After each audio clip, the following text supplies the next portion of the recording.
The Steps of St. Augustine, the seed of the song was planted on a walk that my dad and I took in Culver City, California.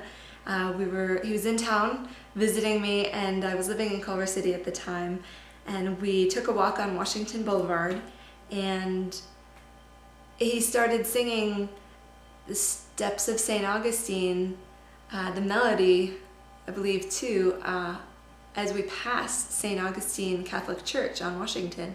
And as we walked, he continued to sing more lyrics to this song that he was inventing as we walked. And by the time we got home, we had no pen and paper with us on the walk, no recorder of any kind, and so they were lost. And I began to write down lyrics that seemed similar to what he had sung that I could remember, or seemed like they would work with the story of the song, which he had created on our walk, which was a man and a woman leave one another on their wedding day at the same time. And I had never heard of that concept. I thought it was really special and neat, and so I wrote a verse from the bride's perspective, a verse from the groom's perspective, and wrote the chorus so that they could sing it together as a duet, and use the same exact words, with the exception of he and she, that they were both having the same sentiment for one another and for the situation at the same time. And it's just a really beautiful song.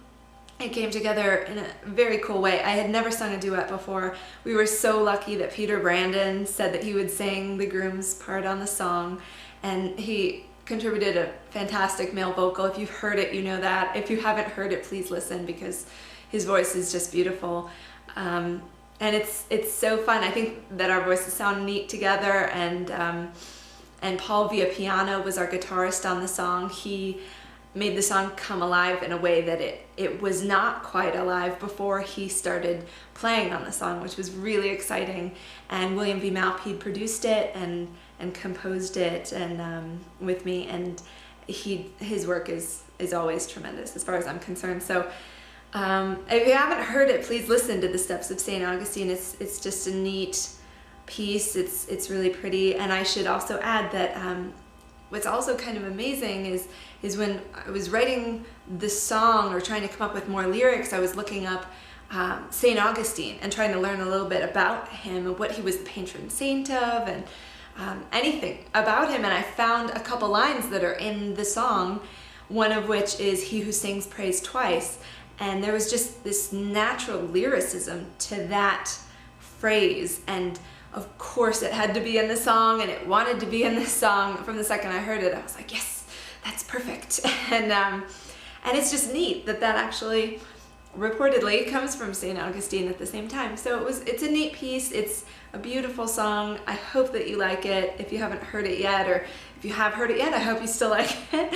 But if you haven't heard it, please give a listen to the Steps of St. Augustine. It's a really beautiful song, a really beautiful country ballad and duet. Thanks.